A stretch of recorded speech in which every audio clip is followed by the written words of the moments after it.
আসসালামু আলাইকুম। আমন্ত্রণ জানাচ্ছি জাগো টিভিতে। আপনাদের সাথে আছি আমি মমতাজ শাহিন রুম্পা। শুরুতে জানিয়ে দিব আপডেটগুলো। দীর্ঘজীবী হোক ফিলিস্তিন, দীর্ঘজীবী হোক ইয়েমেন, দীর্ঘজীবী হোক সুদান। নেতানিয়াহুর মূর্তি ধ্বংস করে প্রতিবাদ, ভিডিও ভাইরাল। ইসরায়েলি সেনাবাহিনী হামাসের সামনে অক্ষম, ইসরায়েলি গণমাধ্যমগুলোতে তোলপাড় করা প্রতিবেদন। পুতিনের পর এবার জিনপিং এর থাবা, ন্যাটোর দরজায় ভয়ঙ্কর মারণাস্ত্র মোতায়েন চীনের, আমেরিকা সহ পশ্চিমা বিশ্বের রক্তচাপ বেড়ে তুঙ্গে। আসাদকে প্রতারণার ফাঁদে ফেলার গুরুতর অভিযোগ পুতিনের বিরুদ্ধে, যা বলছে আসাদের উপদেষ্টা। গ্রিনল্যান্ডে হামলা মেনে নেবে না ইইউ, ট্রাম্পকে পাল্টা হুমকি ইউরোপীয় ইউনিয়নের। কারাগার থেকে দলের নেতাদের যে নির্দেশনা দিলেন ইমরান খান। লস অ্যাঞ্জেলসে ভয়াবহ দাবানল, গাড়ি ফেলে পালাচ্ছেন বাসিন্দারা, ঘর ছাড়া অনেক হলিউড তারকাও।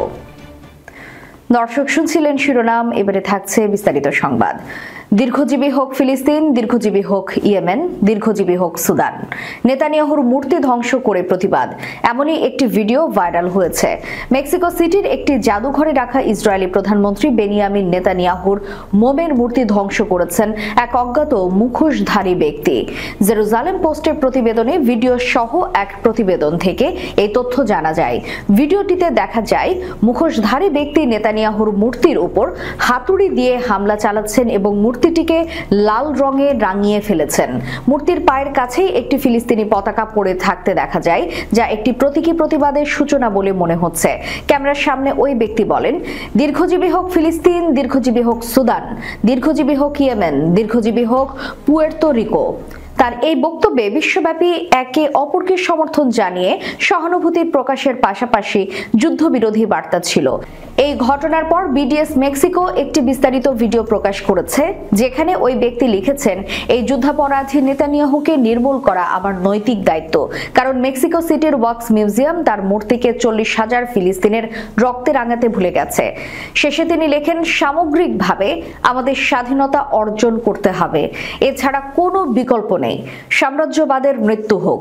এই ঘটনার পর মেক্সিকো সিটির ওয়াক্স মিউজিয়াম কর্তৃপক্ষের তরফ থেকে এখনো কোনো আনুষ্ঠানিক প্রতিক্রিয়া পাওয়া যায়নি।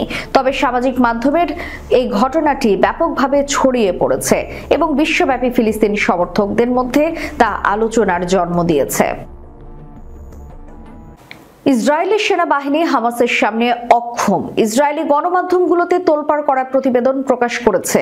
ইসরায়েলি বাহিনী হামাসকে পুরোপুরি নির্মূল করতে ব্যর্থ হয়েছে বলে দেশটির বেশ কয়েকটি গণমাধ্যমে আবারও মন্তব্য করা হয়েছে। উত্তর গাজা থেকে হামাসের অব্যাহত রকেট হামলার পরিপ্রেক্ষিতে এই ইস্যুটি নতুন করে আলোচনায় এসেছে।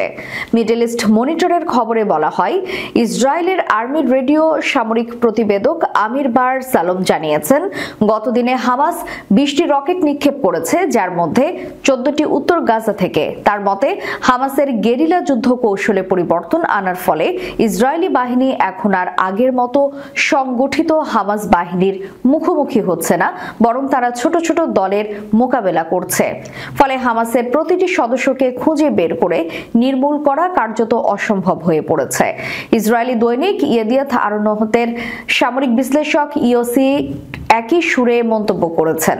তার মতে, হামাস এখনো দৃঢ় অবস্থানে রয়েছে এবং নতুন সদস্য সংগ্রহ করতে সক্ষম। এমনকি তারা এখনো গাজাবাসীর ব্যাপক সমর্থন উপভোগ করছে, যা ইসরায়েলের জন্য তাদের নির্মূল করাকে আরো কঠিন করে তুলেছে।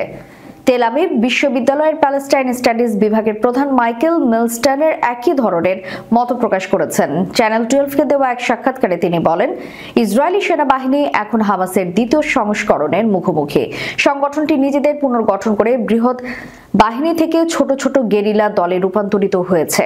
তিনি আরো বলেন, যারা মনে করেন হামাসকে সম্পূর্ণরূপে পরাজিত করা সম্ভব, তাদের বুঝতে হবে শেষ যোদ্ধা বা শেষ দল পর্যন্ত পৌঁছানো কখনোই সম্ভব নয়। এই পরিস্থিতি ইঙ্গিত দেয় যে হামাস এখনই ইসরায়েলি বাহিনীর বিরুদ্ধে সংগঠিত ও কৌশলী প্রতিরোধ গড়ে তুলতে সক্ষম। এমনকি এই ঘটনায় ইসরায়েলি সামরিক কৌশলের কার্যকারিতা নিয়েও নতুন করে প্রশ্ন তুলেছে। সূত্র মিডল ইস্ট মনিটর। পুতিনের পর এবার জিনপিং এর থাবা, ন্যাটোর দরজায় ভয়ঙ্কর মারণাস্ত্র মোতায়েন চীনের। আমেরিকা সহ পশ্চিমা বিশ্বের রক্তচাপ বেড়ে তুঙ্গে, হাতিয়ারের বাজারে নতুন খেলোয়াড়ের আবির্ভাব। যুক্তরাষ্ট্র, রাশিয়া বা ফ্রান্সের পাশাপাশি সেখানে এবার পা জমাতে শুরু করেছে চীন। আমেরিকার শক্তি জোট ন্যাটোর নাকের ডগায় অস্ত্র সরবরাহ করছে চীনের লাল ফৌজ। শুধু তাই নয়, তাদের দেয়া হাতিয়ারের ভূয়সী প্রশংসা করেছে সেখানকার সরকার। ফলে অস্বস্তি বেড়েছে ওয়াশিংটন সহ পশ্চিমা বিশ্বের। দক্ষিণ ইউরোপের বলকান রাষ্ট্র সার্বিয়া প্রথম বিশ্বযুদ্ধের সূচনায়, যার নাম ওতপ্রোতভাবে জড়িয়ে রয়েছে। 21 শতকে সেখানেই মোতায়েন হয়েছে চীনা আকাশ প্রতিরক্ষা ব্যবস্থা, পোশাকি নাম FK3। এই হাতিয়ারটিকে নিয়েই বড় ঘোষণা করেছে বেলগ্রেড। বলা বাহুল্য, এরপরে আমেরিকা সহ পশ্চিমা বিশ্বের রক্তচাপ বাড়তে শুরু করেছে।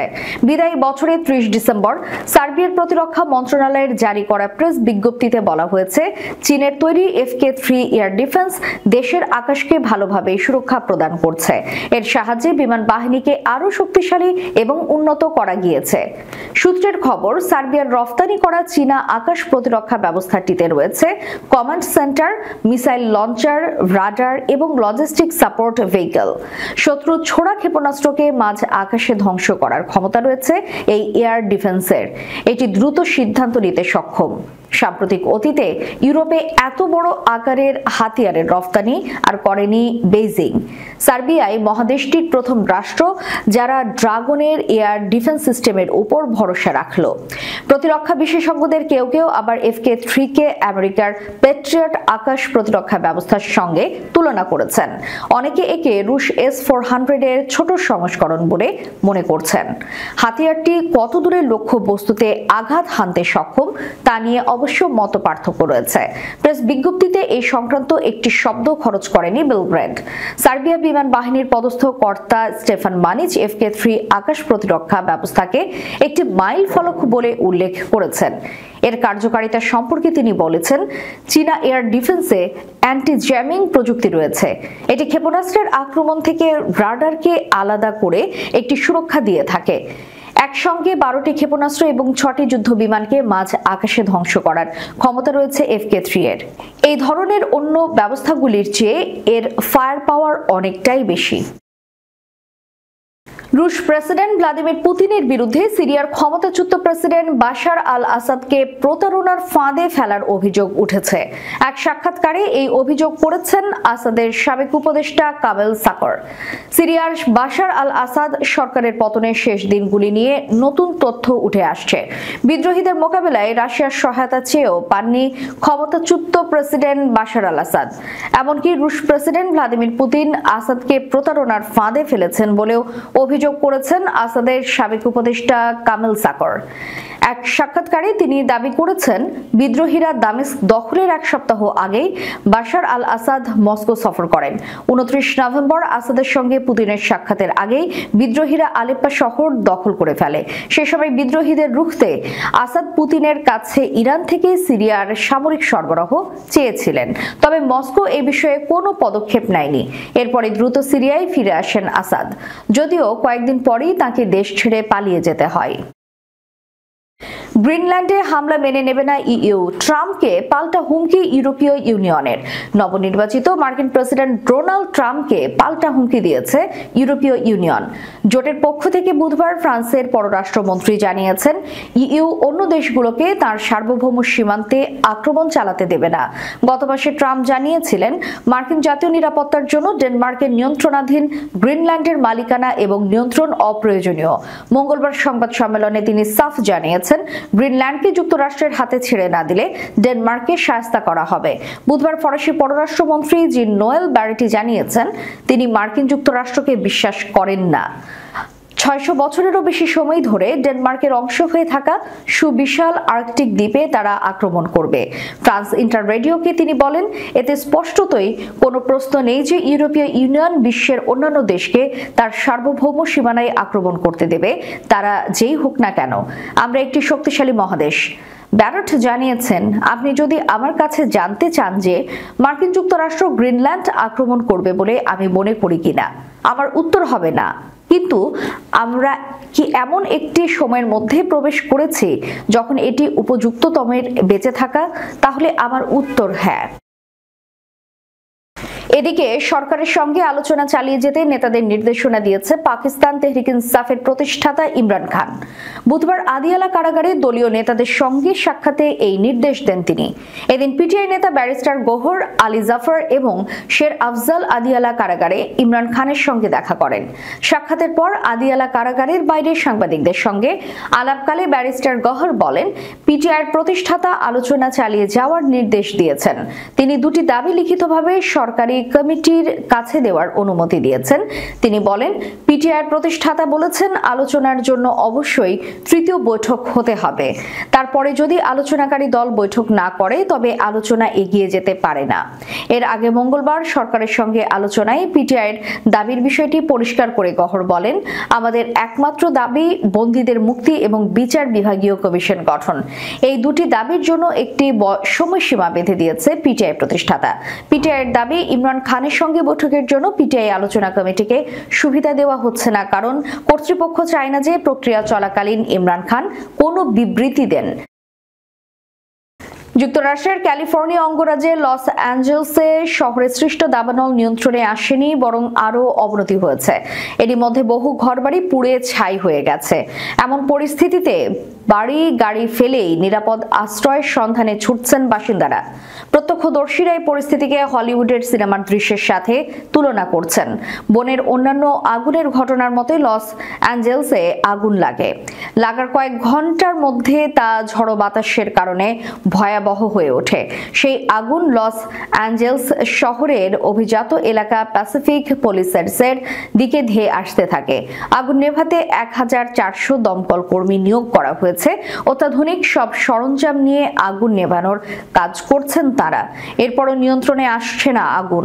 শহরের পশ্চিমে ছোট একটি এলাকায় দাবানল শুরু হলেও মাত্র 24 ঘন্টার মধ্যে এতে প্রায় 3000 একর এলাকা পুড়ে ছাই হয়ে গেছে। কমপক্ষে 30,000 বাসিন্দাকে নিরাপদ আশ্রয়ে সরে যাওয়ার নির্দেশ দেওয়া হয়েছে। একজন বাসিন্দা বলেছেন যে দমকল কর্মীরা লোকজনকে তাদের গাড়ি থেকে বের হয়ে যেতে বলেছে। প্যাসিফিক প্যালিসেডস এলাকায় Jennifer Aniston, Bradley Cooper, Tom Hanks, Reese Witherspoon, Adam Sandler, Michael Keaton সহ হলিউড তারকার বাড়ি রয়েছে। দর্শক, শেষ করার পূর্বে সংবাদ শিরোনামগুলো জানিয়ে দিব আরো একবার। দীর্ঘজীবী হোক ফিলিস্তিন, দীর্ঘজীবী হোক ইয়েমেন, দীর্ঘজীবী হোক সুদান। নেতানিয়াহুর মূর্তি ধ্বংস করে প্রতিবাদ, ভিডিও ভাইরাল। ইসরায়েলি সেনাবাহিনী হামাসের সামনে অক্ষম, ইসরায়েলি গণমাধ্যমগুলোতে তোলপাড় করা প্রতিবেদন। পুতিনের পর এবার জিনপিং এর থাবা, ন্যাটোর দরজায় ভয়ঙ্কর মারণাস্ত্র মোতায়েন চীনের, আমেরিকা সহ পশ্চিমা বিশ্বের রক্তচাপ বেড়ে তুঙ্গে।